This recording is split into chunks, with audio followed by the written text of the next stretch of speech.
Ала качуудан каза болгон Бурулай бүткүл кыргызстандыктарды кайгыга салды. Анын окуясы аялдардын укугун, аларга болгон мамилени оңдоого түрткү болду десек жаңылышпайбыз. Бизде аялдардын укугу, алардын тарбиясы, маданияты, жоопкерчилиги кандай? Бүгүн биз мына ушул теманы талкуулайбыз. Саламатсыздарбы? Эфирде ачык талкуу теледолбоору жана анын алып баруучусу мен Альмира Абиденова. Алдыңкы мүнөттөрдө биз менен болуп туруңуздар.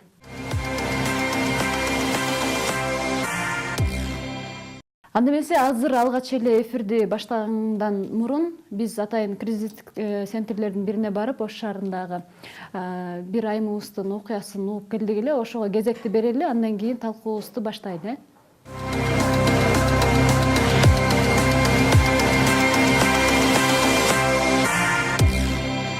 Биз тоого чыккандык үчүн жаныбызда кол коңшуда эч ким жок. Күндө эле ар 2 күндүн биринде эле кетет, түнү кетип таң атырып келет. Карта ойноп жүрдүм, футбол ойноп жүрдүм деп ошентет. Акыркысында да ошо түнү кетип келбестен таң атырып келгенден кийин мен экөөбүз ошентип уруштук. Мен корктум. Ойлонбойсуң жалгыз жерде жеш баласы менен деп урушсам мени уруп. Качан өзүнүн эмеси канмайынча ура берет.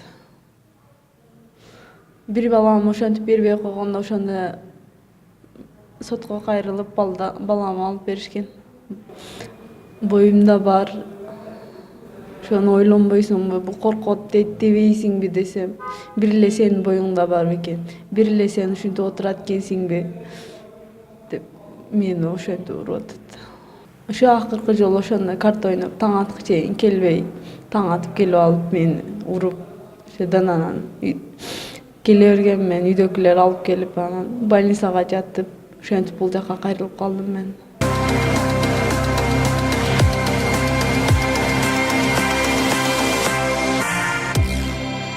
Мынакей өзүңүздөр көргөндөй биз дагы атайын ушул темабызга ылайык конокторубузду чакырып алганбыз. Жогоруда биз көргөн тасмадагы айым Кыргызстандагы ушул укугу корголбой келген айымдардын бирөөсү гана десек болот.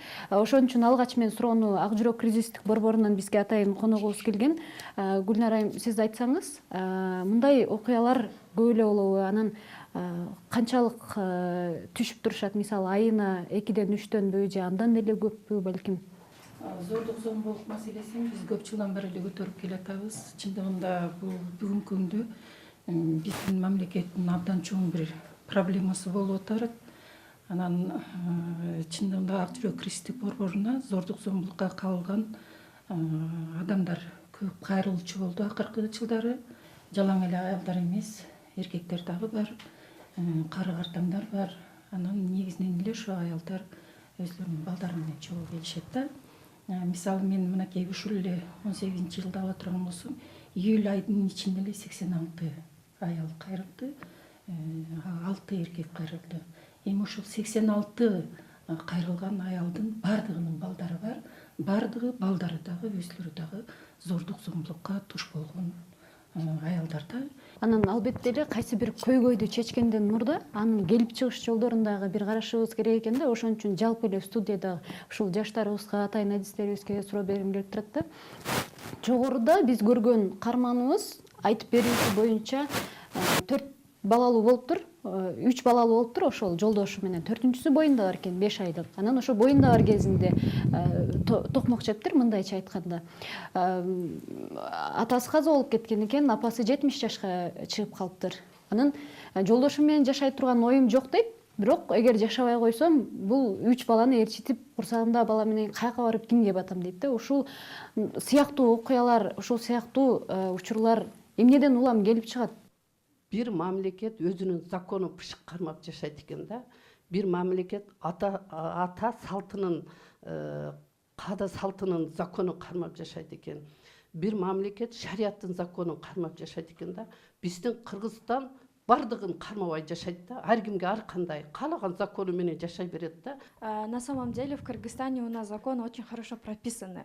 Документацияны алганда абдан жакшы, бирок биз азыр айтып жатканда да социалдык деңгээлдеги себептерди эске алган жокпуз. Биринчи эле орунда гендер нормал деген нормалар бар, стереотиптер бар. ошонун уламынан из-за этих норм и стереотипов вот люди подвергаются насилию, да, вот особенно женщины с детства, вот как нас воспитывают. Они нас учат, какой должна быть девушка, девочка, да, каким должен быть мальчик, каким должен быть парень. И мы навязываем вот эти нормы, которые в свое время были актуальны, наверное, 30, 40, 50 даже лет назад, да. И мы продолжаем навязывать эти нормы и стереотипы, не учитывая интересов и нужд нынешних поколений. Кыздар өзүнүн укуктарын билбейт, көбүнчө балдар да билбейт. Анан бул жакта ушундай жөрөлгө калтанып калган. Ошол эркекке сөзсүз аял баш ийиш керек. Анан мунун дагы бирден бир себеби айта кетчү нерсе, бул ушул диндин таасиринен дагы болуп калган да. Эми өтө эле таасир эмес, ушул дин таасиринен улам ошол немеге баш ийиш керек, күйөөгө баш ийиш керектигинен улам. Анан жанагындай мисал келтирип кетпедиби? 4 баласы болгонго чейин ушундай эмеден айтпай жүрөр экен депчи. Ошодон улам ошол балким ошонун таасиринен улам, балким башка таасирден, күйөөгө баш ийиш керек деген таасирден улам ушундай айтпай жүрөр экендир. Анан ошол укуктарды билбейт. Анан атайын студияга биз Казияттан дагы өкүл чакырган болчубуз. Сизге суроо, ушул ислам дининде аялдарга, кыздарга болгон мамиле кандай? Жана андагы аял менен мырзалардын тең салмактуулук укугу кандай? Бисмиллахир-рахманир-рахим. Исламда аялдарга ушундай көз караш. Аялдардын орду. Мисалы төрөлгөн кызга биринчиси. Бул биздин чөйрөбүздө эң буга чейинки, исламга чейинки дагы чөйрөнүн, ошол исламга чейинки коомдун эң чоң проблемасы болгон. Аял киши кыз төрөлө турган болсо, жүздөрү өзгөрүп, кабактары түшүп калган убактар болгон. Себеби кыздын кабарын укканда. Сиз кызды болдуңуз дегенде. Азыр биздин дагы коомчулугубузда ошол нерсе өтө кенен мындай ислам кенен таркаганы менен, мусулман болгонубуз менен бул нерсеге биз дал ошондой карап аткан инсандарыбыз көп да. Ошон үчүн исламда пайгамбар саллаллаху алейхи ва саллям айтат, хадистин маанисинде, кимдин үйүндө кыз төрөлсө, Алланын рахматы болуптур. Эми исламды бекем карманган, Аллага ыйман келтирген инсан Алланын рахматы үйүндө болушун болгондо кандай сүйүнгөнүн табасыз. Эркек балага мындай хадис жок. Биз эмне болсо эле баягы үйрөнүп калганбыз, динде ушундай экен, баш ийиш керек экен, эркекке аял баш ийиш керек деп. Шариатта кээ жерде аялга баш ие турган укуктар бар. Аларды окуп үйрөнгөн жок. Азыр сен айтып атасың, мына кризисный центрге келгендердин баары эле биз кыргыз менен өзүбүздү мусулман деп эсептейбиз. Бирок ал намаз эле окуп койду ошол киши. Аял дагы намаз окуп койду. Ал намаз окуганды эле билет. Намаз окуз эле ал өзү мусулман деп эсептейт да. Туура, ал намаз окуган мусулман. Бирок динде жашаган, диндин закону менен жашаган мусулманыбыз аз болуп атпайбы? Вы говорили то, что женщина, она очень хрупкое создание, да, и это есть в исламе, да, но мы должны учитывать то, что вот в Кыргызстане, да, вот есть, которые живут по шариатам, живут не по шариатам. Есть мусульмане, которые считают себя мусульманами, но не являются ими, да, а есть еще и христиане, а еще есть люди без религии. Если мы берем реальный Кыргызстан, да, то мы должны широко мыслить и понимать то, что именно вот в очень разнообразном обществе мы не должны учить девушек тому, что они нежные, хрупкие, а именно зная это, да, это будет приводить к к насилию, да, то, что мужчины некоторые, которые очень считают себя превыше женщин, да, будут применять это насилие в отношении женщин. Гүлбакайым, сизге азыр бир суроо берип кетейин. Ушул акыркы убактарда биз аялдарга, кыздарга болгон мамилени канчалык деңгээлде өзгөртө алдык деп ойлойсуз? Күйөө үйдө жакшы мамиле кылаттыр. Бирок ал деген азыркы биздин эркектер мен сени багып атамбы, мен сени кийинтип атамбы, мен сени ичинтип атамбы, мен сени урбай атамбы? Болду, отура бер, сага эмне керек дейт. А бирок азыр андай заман эмес да. Азыр андай заман эмес. Биздин аялдар ичип жеп неметкенден дагы өзүнүн реализовать эте турган мындай немелер бар да, идеялар бар. Естественно, алардын потребности азыркы шартта шире болуп атат, кеңири болуп атат. И ошо немеде туура түшүнбөстүктөр пайда болуп калышы мүмкүн да, күйөө менен аялдын ортосунда. А в нашем обществе как получается? Все у нас навязывают, и религию навязывают, и ценности навязывают. И вот патриотизм они нам навязывают, да. Проблема в том, что нас ограничивают именно свободой, нашей свободой, да. Везде вот и в семье навязывают, и в школе, и в сообществе, и в обществе, и в стране, и вот так происходит. Например, сейчас элементарно, если посмотреть, мы все рассматриваем через ислам, да, но мы должны учитывать то, что есть нерелигиозные тоже люди, да. И вот вы упомянули то, что если люди будут знать о своей религии, если они будут жить по законам религии, ислама, да, то у них все будет чики. Но это не так. Чики это хорошо, да, но это не так. Проблема в том, что у нас нету своих жизненных ценностей, нас никогда не учили жизненным навыкам, и, соответственно, исходят такого рода проблемы. Ана бул жерде ошо биз жаштардан сурап кетпедиңиздерби, үй бүлөлүк жөнүндө билим бериш керекпи, билим бербеш керекпи депчи. Аны дагы ойлонуш керек. Балким бир адамдын как это ценности, это создать семью, да? Создать семью, жить и так далее. А балким есть аудитория, которая не хочет создавать семью. То есть мы должны учитывать мнение всех людей, да? Не только вот мнение вот религиозных и мнение нерелигиозных и так далее. Мы не должны делить. Вот в этом проблема. Эми бул жерден дагы бир айтып кете турган нерсе, мына ушул биз диний тараптан эмне үчүн айтып атабыз? Диний тараптан ошол эркек менен аялды тарбиялашыбыз керек алдын ала. Себеби өзүнүн милдеттерин, анан укуктарын билбесе, эртең ал өзүнүн укуктарын гана талап кылып атат бизде. Мен эркекмин, менин чызганыман чыкпашың керек. Ал айтат, мен аялмын, сен мындайды кылышың керек. Биринчи бизде шариятыбыз өзү укуктарын, бирөөнүн акыларын бергиле, өзүңөрдүкүн талап кылбагыла. Ошондо жашооңуз жакшы болот. Аял эркекке өзүнүн акыларын берсе, эркеги болсо аялынын өзүнүн акысын берсе, суратпастан эле. Ошондо эки тарап тең бири-биринен ыраазы болгон абалда жакшы жашайт. Биз мисалы динге такап, динде ушундай болуш керек дегенге мисалы Жок. кошулбайм. Себеби дин эмне экенин биздин жаштарыбыз азыр билбейт. Мисалы үчүн мына бизге кайрылган келиндердин көпчүлүгү эле пайызы күйөөм 5 мал намаз окуйт. Үйдө жатат, эч жака чыкпайт, иштебейт, бир нан көтөрүп келбейт. Мен чыгып алып тиги эшикте көчөдө көчө шыпырам, жанакы эшиктин алдында отуруп алып жанакы жарма сатам, анан кечинде келатканда бир 200 сом, 100 сом таап туруп сетканы тиги картошка салып, кичине май алып үйгө келсем, күйөөм мени урат. Кечке чейин каякта жүрдүң, ким менен сүйлөштүң, эмне кылып жүрдүң деп урат деген. Бул чындап келгенде дин эмес да. Жок, бул жерде мен өзүмдүн оюмду айтып атканым, бул өзүмдүн оюм эмес. Жок, бул диний тараптан деп суралгандыгы үчүн ошол нерсеге айтып атам. Сиз эми өзүңүз закондук Человеческий фактор деп коет. Биздин кыз баланын аялдык нерсеси качан жетиле тургандыгын биздин медицина өлчөп берет. Медицина аныктап берет. Чындап эле Кыргызстанда чындап карап келсек 18 жаш дедиби? 18 жаштагы кичине келет. Азыркы 18 жаштагы кыздарыбыз эмнени билет? Сиз мына азыр туура айтып кеттиңиз да, динди айтпай туруп азыр жашоодогуну айтайлык эле. Мына 9-классты бүттү дагы күйөөгө берип койду. Ал жөнөкөй эле адам менен адамдык сүйлөштүк мамилени үйрөнбөгөндөн күйөөгө берип койгону, күйөөгө эмнени сүйлөшөт? Аялды зордук зомбулукка алуу, аялга кол көтөрүү норма көрүнүш. Мисалга айткылачы, жумушуңарга көзү көгөргөн аял киши келсе, бирөөңөр сурайсыңарбы?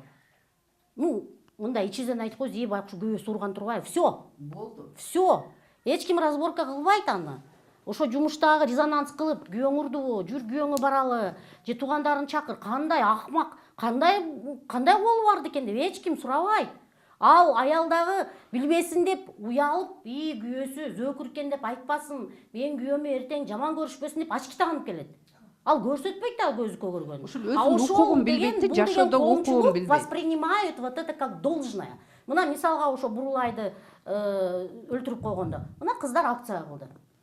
Көчөдө акция кылышты. Зордук зомбулукка каршы деген. Ким кошулду? Мына 20 адам чакып келди, кыздар жүрүштү. Биз кошулдукпу же башка бирөө кошулдубу? Ошол чоң волна болуп эркектер чыктыбы? Чыккан жок. Эртең 10 акция, 100 акция болсо да эч ким колдобойт ал акция.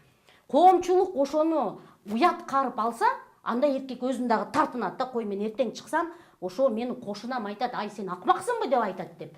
Коркот көчөгө чыкканга дагы. Бул үйдүн 4 комнатанын ичинен катындан коркпойт ал. Жаңгыз аял киши менен эркек коркпойт. Таң аткычакты ура берет. Бирок ал коомчулуктан коркот да. Ал билет эртең коомчулук эчтеке дебеген, кошунасы эчтеке дебегенин билет, кайненеси эчтеке дебегенин билет, ата энеси эчтеке дебегенин билет. Ошон үчүн алар урушат, потому что эртең ал кызды защищать этип эч ким келбейт. Кыз бала күйөөгө чыкканга чейин атасынын мойнунда. Эгерде биз мисалы үчүн кыздар туулган күнгө досторуга бир жака ойногон кете турган болсо, бул ата энесинен сурайт. Мен барам. Ата энеси уруксат бербесе калат.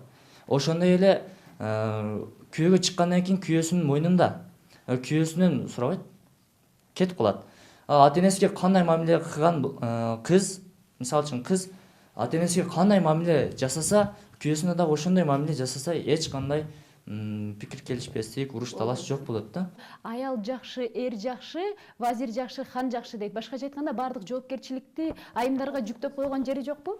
Албетте бар. Бул жерде деле сиз айтып кеткениңизде, сиз айттыңыз кызда атасынын мойнунда депчи, атасы жок кыздар канча, да?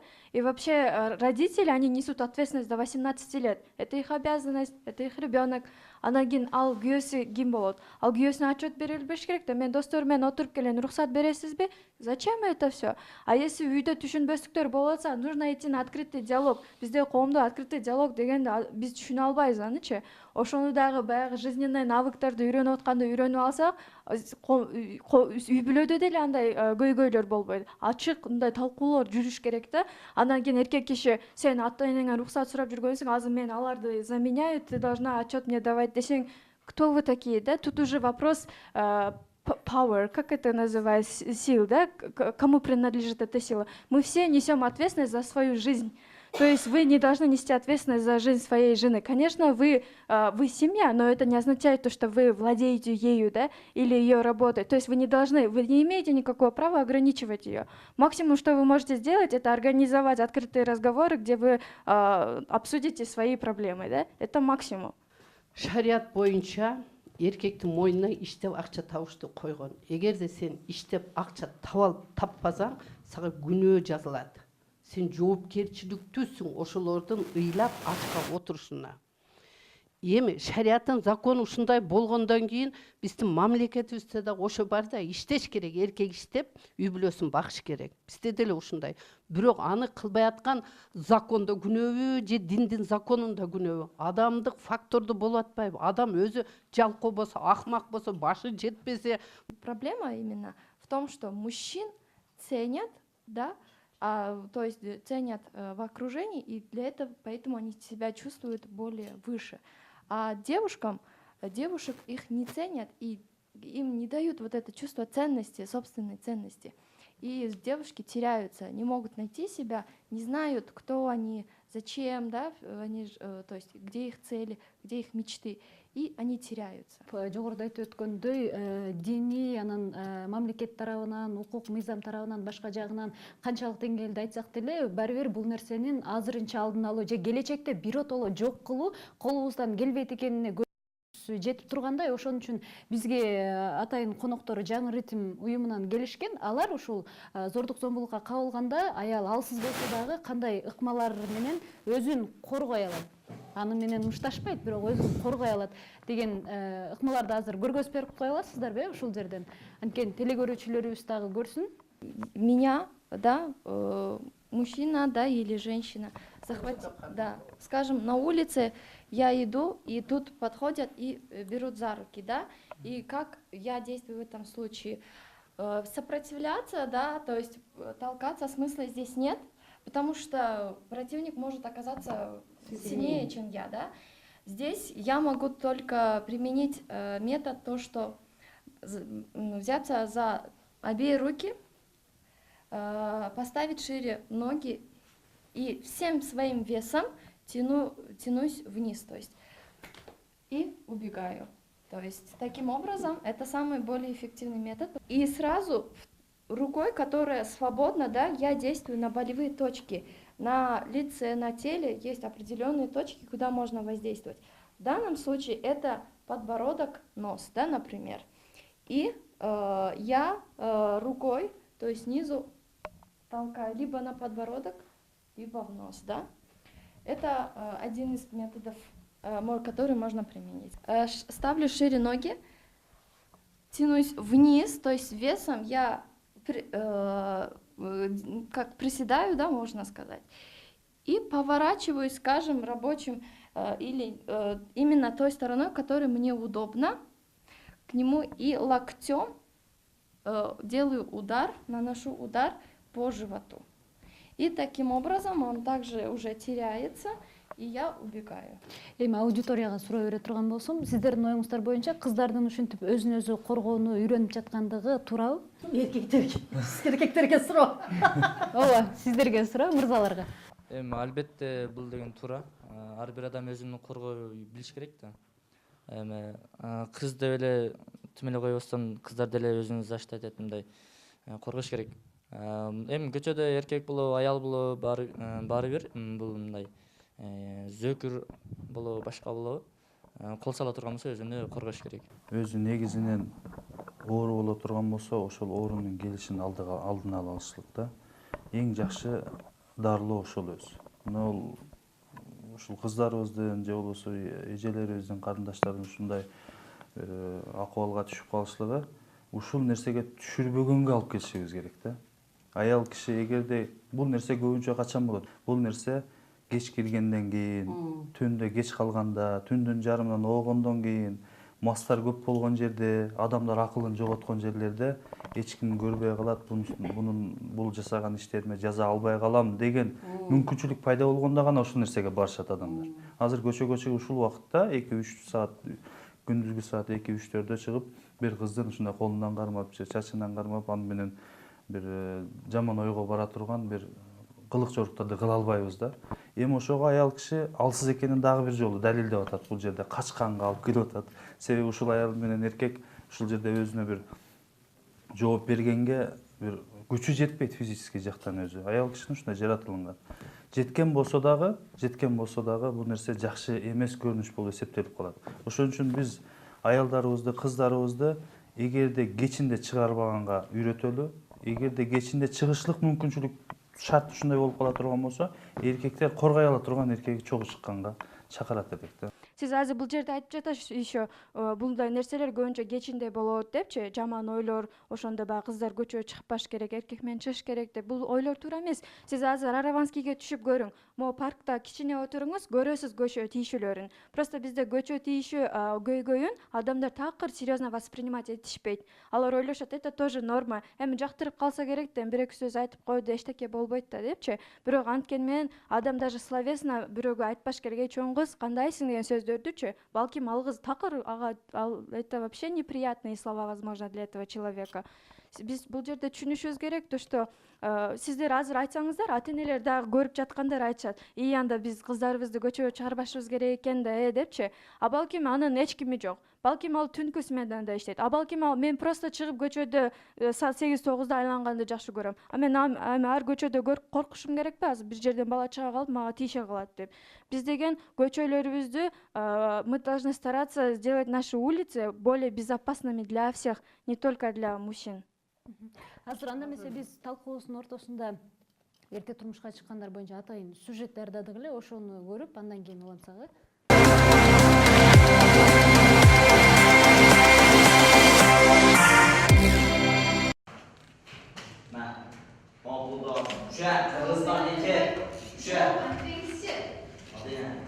Кыргыз-Өзбек чек арасында жайгашкан Араван районунун мектептеринин бири.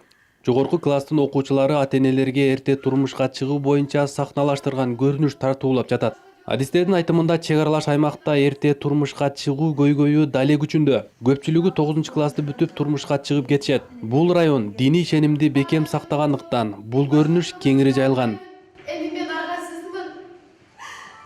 Эми ата-энелер көпчүлүк учурда баягы жакшы жерден келип калды, жакшы ушу жетиштүү үй бүлөдөн келип атат. Мен ушу кызымды берип алсам, ошо жакшы жашап кетет келечекте деген ой дагы болуп атат да ата-энелерде. Ошол эми аларга, мисалы, бай жашаган адамдарга биз барып айтсак, биз тойду мен кыламын дегендей мамиледе болот экен да. Ага кошулуп райондогу өзбек тектүү тургундар Өзбекстандын тургундарына турмушка чыгып кеткен учурлар да көп. Бала төрөгөндөн кийин жаш кыздарды күйөөлөрү жашоодон баш тартып, эч кандай соттун чечими жок үй бүлөлүк мүлктөн бөлүшпөй Кыргызстанга кетирип жиберишет.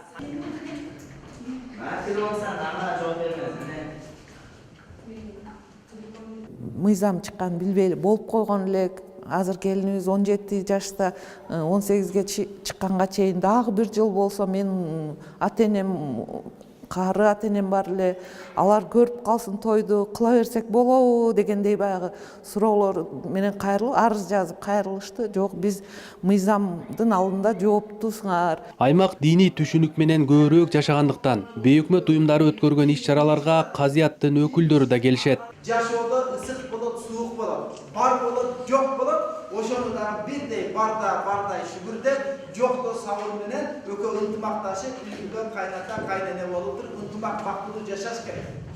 Араванда өткөн 2017 жылы эрте турмушка чыгуу боюнча 8 факты катталган. Алардын ата-энесине жаза колдонулса, молдолорго административдик айып пул салынган. Мындан сырткары 13-14 жашта турмушка чыгып, төрөгөн кыздар мурун көп жолу катталганын ак халатчандар айтышат. Андеген мен ушуну айтып кетет элем, биздин жалпы Кыргызстандын кыздарын бул эрте турмушка берген жарабайт. Ал деген бул медициналык жактан караганда ал аял 17-18 жашка толбогон кыз. Ал деген ал эне болгонго даяр эмес. Мен медициналык жактан айтканда, как гинеколог, ал деген анын организми ал жаш, ал кош бойлуу болгондон кийин анда ар кандай проблемалар чыгат, ар кандай оорулар чыгат. Ошондуктан бул проблемалардын үй бүлөлөрү көтөрбөй, анын ортодо үй бүлөдө эмне болушуп, ата-энелер, кайненелер буга каршы болуп, ошондуктан үй бүлөлөр, семьялар бузулуп кеткен. Аялдар мага аябай көп кайрылат. Кыргызстанда эрте турмушка чыгууга каршы мыйзам 2016 жылы кабыл алынган. Адистер бул мыйзам диний ишеними бекем Оштун, Араван, Ноокат жана Кара Суу райондорунун тургундарына таасир этти дешет. Эрте турмушка чыгуу менен кыздар турмушту түшүнбөй оор тагдырларга туш болсо, экинчи жагынан коңшу өлкөдөн турмуш издеп кеткен жаш кыздарга нике күбөлүгүн алуу аябай оор болот дешет. Мындай тагдырларга туш болбош үчүн бейөкмөт уюмдары жана жергиликтүү бийлик эрте турмушка чыгуу боюнча мыйзамды түшүндүрүп келишет.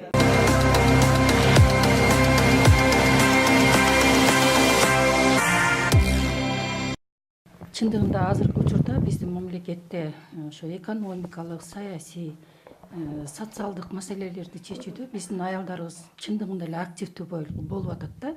Айрыкча могу социалдык маселелерди чечүүдө өтө эле активдүү аялдарыбыз өтө көп. Муну менен чындыгында биз сыймыктанабыз. Бирок ошону менен эле бирге азыркы учурда бизде баягы Кыргызстанда эрте турмушка чыгуу деген абдан чоң дагы бир көйгөйүбүз бар. Кыздарыбыз 9-классты бүткөндөн кийин турмушка чыга алышат дагы, анан ошону менен же билими жок, же орто мектепти бүттү деген колунда баягы аттестаты жок. Анан турмушка чыкты. Турмушка чыккандан кийин баягы жашы жетпеген үчүн нике күбөлүгү жок колунда. Анан ошону менен бала чакалуу болуп калды.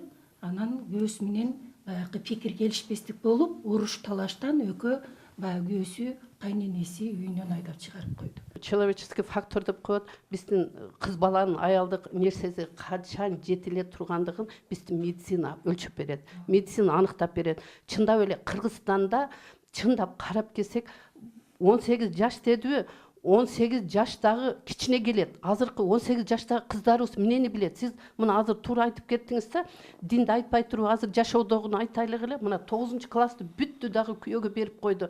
Ал жөнөкөй эле адам менен адамдык сүйлөштүк мамилени үйрөнбөгөндөн күйөөгө берип койгону, күйөөгө эмнени сүйлөшөт? Ошо келишпегендикте ошону келип чыгат да. Ал күйөөгө тийиштин максатын дагы билбейт да. Максаты эмне эле анын күйөөгө турмуш куруштун максаты эмне эле? Ошо максатты билбегенде ошон үчүн шариятта аябай жакшы каралганда, андан кийин муну биз айтып атабыз, эле дин деп атып, адамдарды динден качырбайлык, диндин закону менен жашасак, бүгүнкү күнү келгенде биздин проблемабыз жок болот болчу. Жыйынтыктоочу сөздөрдү айтып койсоңуздар, ушулардын баарын алдын алуу үчүн биз эмне кылышыбыз керек, кандай чараларды көрүбүз керек? Сунуш пикирлер болсо?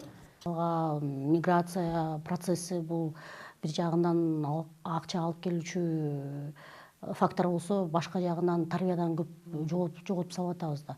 То есть биз азыр целое поколение потеряли. 20 жылдык поколениени просто потеряли. Мисалга азыр ошол миграция процессинен баштап жаңгыз балдар калган балдар азыр тарбиясы жок өсүп атышат да. То есть карамакка калтырган бирөөнүн баласын тарбиялабайт эч качан. Ошол тайне болобу, тайата болобу, чоң ата болобу, чоң эне болобу тиешелүү деңгээлде тарбиялай алышпайт. Алар просто карамакка калтырып кетип атышат. А карамак бул тарбия эмес да. Эми ушул үй бүлө деген кичинекей башкарма өзгөрбөсө, өлкөбүз эч качан өзгөрбөйт. Үстүртөн туруп, бардыгын өзгөртүп кое турган бир президенттин колунда же болбосо бир премьер же бир спикер же башка бирөөнүн колундагы нерсе эмес да. Ошон үчүн биз үй бүлөнүн ичиндеги нерсени өзгөртүшүбүз керек. Үй бүлөнүн ичиндеги башкарууну өзгөртүшүбүз керек. Мына кызым эч нерсеге кошулбай атат го. Эмне үчүн, эмне үчүн мен дагы укугум бар деп атат да. Ачыктан түнү болобу, күндүз болобу, кайсы мезгилде мен каалап көчөгө чыга турган болсом, көчөгө чыгышым керек деп атат да. Туура, бунун айтканы туура. Бирок биздин коомубуз ошондойго даяр беле? Ошол адамдарыбыз, коом эмес, ошо коомдо жашап аткан адамдарыбыз ошого даярбы? Ошол даяр боло турган, ошондой тынччылык алып келе турган, көчөгө түнү чыксак дагы бизди эч ким уруп кетпей турган коомду өзүбүз түзөбүз. Шарият айтып койгондо, сен өзүңдү өзүң оңдомоюңча коом эч убакта оңдоп бербейм деген. Ушул жерде отургандар биринчи өзүбүздөн баштайлык. Аң сезимди өзгөртүү өтө эле кыйын, өтө эле татаал. Бул өтө узакка созулган процесс деп ойлойм да. Ошондуктан эң биринчи бул үй бүлөдөгү баягы ата эненин аң сезимин, ата эненин балага болгон мамилесин, ата эненин балага болгон тарбия маселесин биз өзгөртүшүбүз керек. Уважать не из-за возраста, да, не из-за половой принадлежности, да, там, и никаких других признаков, да, а уважать только из-за того, что мы исходим, то, что мы люди, да, и умение уважать чужое пространство, личное пространство, это тоже очень важно, только мы не знаем это понятие, не все понимают. И простое уважение себя и окружения уже должно привести к миру, мне кажется. Кайсыл элде жүдө тутса зайыбын, ошол элдин уулуна кой айыбын деп айтып коет экен. Чындыгында эле биздин айымдарыбыздын коргоно турганы жана ишене турганы мырзалар болгондон кийин алар албетте сыйлап, ошону менен бирге эле мырзаларыбыз дагы айымдарыбыздын сыйын ордуна кое билсе, анткени аял зат бул үйдүн куту, аял зат бул эне, андыктан дайыма бири бирибизди сыйлап, ошондой эле атайын өзүбүздүн эгемендүү өлкө болгондон кийин ошол мыйзамдарыбызды жана укуктарыбызды биле жүрөлү. Саламатта алыңыздар. Ушуну менен ачык талкуу берүүсү аягына чыкты. Кийинки берүүлөрдө жолукканча аман болуңуздар.